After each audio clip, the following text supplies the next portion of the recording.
Okay, this is 101, week 8, part 4, and now we got to do an extra boring thing. Um, I started this off by saying you gotta, this is about how to quote, how to cite, right? How to use other people's words and ideas in your paper.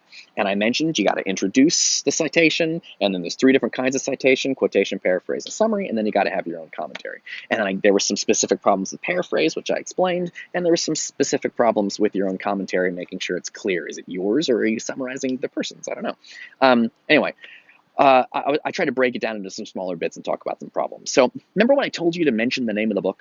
You got to mention the name of the author and the name of the book at least the first time you quote. And after that, then you can just use the author's name. Um, but I mentioned you got to say the name of the book or essay or whatever. This is annoying. You know how when you go to a job interview, you should probably wear a tie or something, or dress up a little bit for the interview. Um, it's stupid, right? Because if you're good at the job, they should just give you the job. It doesn't matter how you dress, but they care, even though it's stupid. There's something similar here in your papers. Um, it's what to do with titles. Um, Now, students are aware there's 3 things you can do with titles. You can put the title of something in quotation marks, and they know you can put the title in italics, or you can underline it. But nobody has any idea what to do. And every once in a while, I get a student who has no clue what to do, and they just do all 3. They put it in italics, and they put it in quotation marks, and they underline it, because they don't know what to do. It's incredibly confusing. My wife can never remember what to do with titles of things. She always has to ask me, and I tell her. So here's the first lesson: you do not need to memorize this shit. It's on the handout. It's on page 4 of the citation handout. I got it right here. A note on titles. So don't memorize it. You don't need to remember what to do, but look it up in the handout. By the way, if you think this is boring and stupid and useless, I want to tell you a quick little story. Students of mine who go on to other classes email me like a semester or 2 semesters later, and they go, "Professor, can you send me that citation handout? I need that shit," because this is going to come up again and again and again.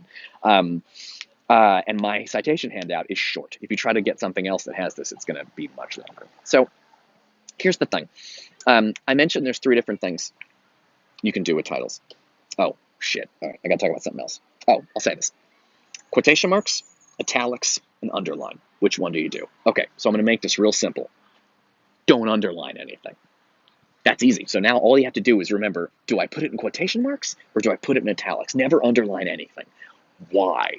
Okay, it's stupid. This is so stupid. I hate teaching this. You know what italics are, right? Italics is when the letters are slanted a little bit. Actually, I don't know why I'm doing that. I can give you an example here. Like if you look here, do you see that like AMC's TV show The Walking Dead? See how the letters are kind of slanted? Marvel's movie Captain America, the letters are kind of slanted. That's italics. In the old days, the typewriter days, if you had a typewriter and you wanted to put something in italics, you would underline it. And then when you turned it into the publisher, every time you underlined something, they'd put it in italics. That was fucking 100 years ago. Whatever, not 100 years ago, but that was a while ago. Nowadays, computers, iPhones can very easily put things in italics. So the point is that italics and underline mean the same thing, and italics has really replaced underline. You don't need to underline anything in your paper. You just have to remember, does the title of the thing, the title of the book or the movie or the TV show, whatever, does it go in quotation marks or does it go in italics? So forget about underline. Underline is a typewriter thing that was a way of telling publishers to italicize stuff. You can put stuff in italics directly because you have fancy computers. Okay. The other thing you gotta do with titles, you gotta capitalize shit. You gotta capitalize the first word, you gotta capitalize the last word, and you gotta capitalize any important words in the middle. You don't need to capitalize words like and, of, for, the, but the first word, the last word, and important words in there, you gotta capitalize the first letter of the word. That's what you do with titles. I don't know why, you just do it. So there's that. It's boring. This is so boring. Oh my god. Okay, so here's the trick. And that's all. You always have to capitalize the first word and the last word and important words in the middle. Okay, so then the only question left is, do you put the title in italics or do you put the title in quotation marks? Here's the answer. If you are writing about something long, if the thing you're quoting comes from something big, then it goes in italics. If the thing you're quoting from is something small, then it goes in quotation marks. If it's the title of something big, it goes in italics. If it's the title of something small, it goes in quotation marks. Let's go to some examples. Oscar Wilde's novel, The Picture of Dorian Gray. See, that's a whole novel, so it goes in italics. Marvel's movie, Captain America Civil War. See, that's a movie. It's big, so it goes in italics. See how I capitalized Captain America Civil and War? I capitalized picture and Dorian, but not of. Okay. AMC's TV show, The Walking Dead. See how I capitalized? First, you capitalized the first word. So I got the capitalized, dead capitalized, walking capitalized. But that's a whole TV show. That goes in italics. David Mamet's play Oleana. A play is big. It goes in italics. A painting is a big deal. It goes in italics.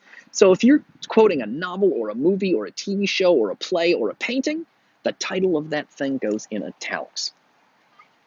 And again, you don't have to memorize this. There's no quiz on this. Just look it up. Where do you look it up? Keep the handout I gave you. Just look it up in the goddamn handout. Okay. What kind of titles do you put in quotation marks? The title of little things. Let's go for some examples. T.S. Eliot's poem, The Love Song of J. Alfred Prufrock. Flannery O'Connor's short story, A Good Man is Hard to Find. Donald Barthelme's essay, Not Knowing. Battle of the Bastards is the 9th episode of the 6th season of Game of Thrones.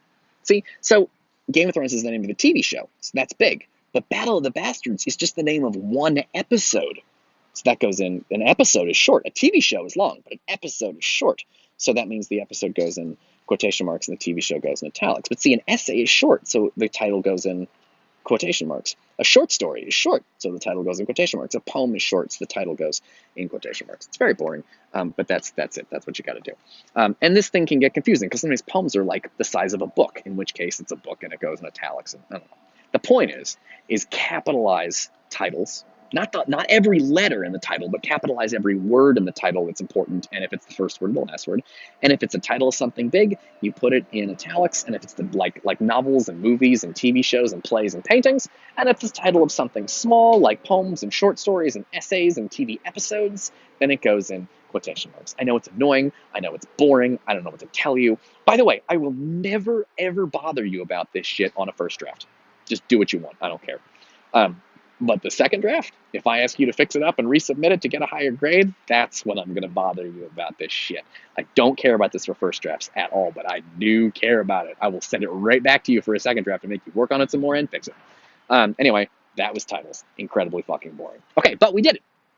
We have now successfully completed the first part of this lesson. And believe it or not, now we're on to part 2. Part 2 is MLA citation. And if you thought quotation and paraphrase and summary are boring, holy shit, is MLA citation the most boring thing I will teach you all semester long.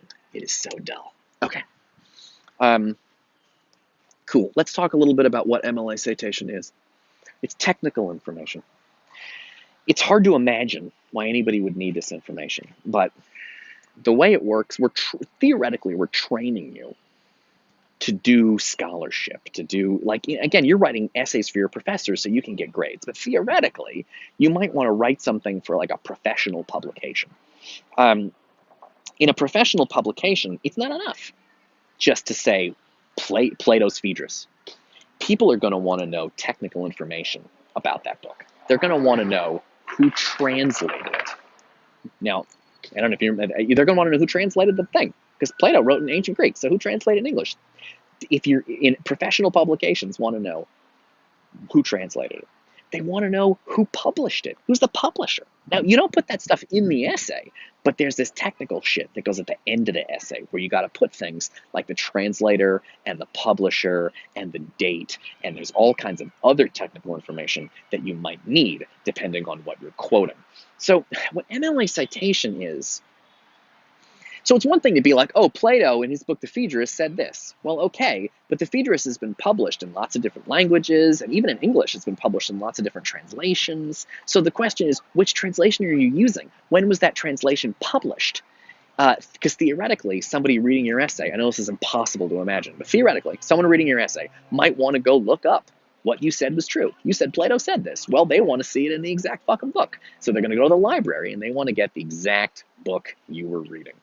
No, but I know it's crazy and it's hard to believe anybody would do that, but that's the idea. It's providing the exact technical location for this shit. So MLA citation is that thing at the bottom of the paper. You students mostly know it as a bibliography, and I'm going to show you how to do that in the next video.